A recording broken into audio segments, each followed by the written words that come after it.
and son. His mother would like to see Alex, as she puts it, going up to the world, going into it, and, sort of engaging it, getting that vital interplay. Li Jin, a fairly straight-talking man, groans. What is it she's reading these days that makes her speak to him like a self-help book in the middle of the night? His head hurts. It's 2 a.m. By now he should be stamping down the corridor in his underwear, yelling, heading for the guest bedroom. That used to be the routine. But he doesn't have time for all that anymore. Marital rows, street riots, barroom brawls. These seem to him now to be the great luxuries of modern life. You need time for that stuff, for the fighting, for the making up. Although he has told no one, Li Jin has lost this luxury. He simply doesn't have the time. And he has been surprised to discover that when you subtract the rows, what you are left with is love. A huge amount of it, leaking out of you. Now he plumps a pillow and moves closer to his wife, signifying agreement. It is a sort of gift. But wait, there's more. He kisses her fingertips and puts his throbbing head in her hands. So, just now, Alex-Li is on his way to watch a wrestling match with his father and 2 acquaintances, Mark Rubinfein and Adam Jacobs. Rubinfein, 15, is the son of Li Jin's accountant, Rubinfein.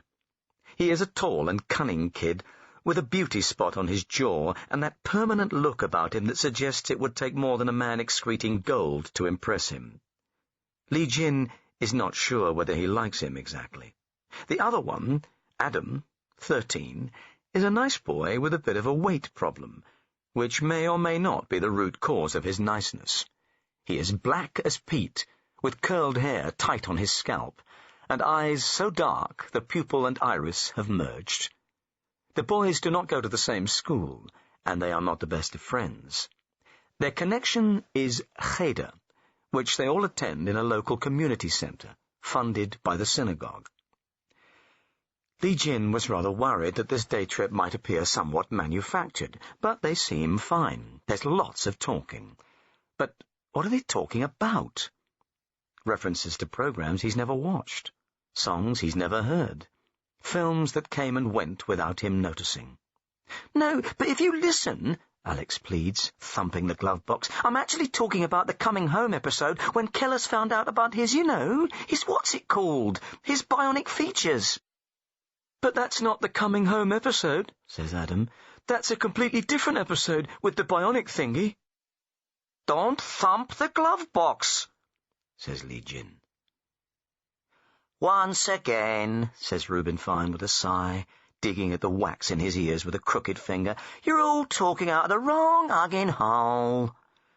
The heated, artificial air steams up the windows. Li Jin turns on the radio and is rewarded by white noise, soundtrack to his headache. Alex has spotted other cars with boys in them, pressing their laminated posters for the match, big, red with gold lettering like Bibles, up against the windows. Sometimes Rubinfein will mime a choking hold, and the boy in the next car will pretend to be strangled. All of this is unprecedented. There's not a thing that will move them from their Saturday morning TV, usually. Not a bloody thing. Forget it. TV would have to pull itself from its socket and request that Adam and Rubinfein and Alex follow it now. Now, you little ugging freaks! It would have to insult them. Now! I need you now, you gaylords! And then waddle out in the open air on its awkward wooden legs. Of course, this is what has actually happened. They are being drawn towards the Royal Albert Hall by one huge man from the TV. His name is Big Daddy, and right now he is the most famous wrestler in Britain. He's fat and pink, and from the north, and totally sans glamour. He's about 50, white-haired, and wears a red baby grow. It turns out his real name is Shirley. Somehow, even knowing this cannot diminish him. Everybody likes him. And it is exactly this everybody, that is important to Li Jin. He doesn't want Alex standing out from the crowd. He knows that soon the boy's life will become difficult and hopes conformity might be his savior. And so he wants him to be ready, normal. He wants him to be part of this everybody. But you can't plan for every eventuality. For example, his son is probably the only boy on his way to see Big Daddy versus Giant Haystacks whose father is trying to convince him not to attend his own bar mitzvah. Li Jin is saying, "You are quite sure that you want to do it?" Alex is saying, "Dad, I said yes, didn't I? God, Dad, shut up about it, please." Rubinfein makes the international gesture for masturbation. Alex gives one last loud pluck to the catch on the glove compartment and then switches his attention to opening and shutting the ashtray. They stop at a traffic light. Li Jin turns to look his son in the face, licks his own thumb, and wipes a smear of something from the boy's cheek. "Come on, stop that now. Look, are you? I'm just wondering whether you intend to wear the boxes. Name of, again." "Tefillin. You just strap them on your head, you know, and a bit on your arms." Li Jin feels desolate. He dips the clutch. He is allergic to the idea of those straps. Too violent and strange a lurch from the normal, peaceful, almost imperceptible Judaism he married into. "The record," says Adam, "for holding your breath underwater belongs to Big Tony Kikaru of Nuku'alofa, Tonga, who held his breath for 19 minutes and 12 seconds in the pea-green water of the bay." Mountjoy is slowly going by, with its squat suburban palaces and pruned trees. This is where they live, and this traffic is testament to the fact that on a Saturday, at the first opportunity, anyone who lives in Mountjoy is looking for a way out.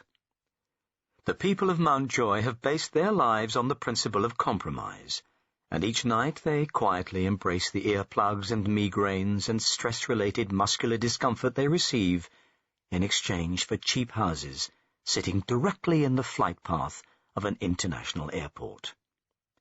This is not the promised land. This is an affordable 50s-built central heating, locking as standard, schools-included commuter village on the northernmost tip of the city of London. It suits Li Jin because parking's not a problem, and his surgery has always been here. He knows everyone. There is a considerable Jewish presence, and this pleases Sarah. It suits Alex-Li because anywhere would. Adam, the only black kid for miles, Possibly the only black Jew in the ugging world. He hates it. He just hates it, so just really viscerally. And if he looked up the word, he'd say, "Yes, that's where I hate it. I hate it in my internal organs, in my bowels." And as far as Rubinfein is concerned, if Mountjoy were a person, he would rip off its head, piss in its eyeballs, and shit down its throat. Interesting fact. Rubinfein's father, Rubinfein, wants Rubinfein to grow up to become a rabbi.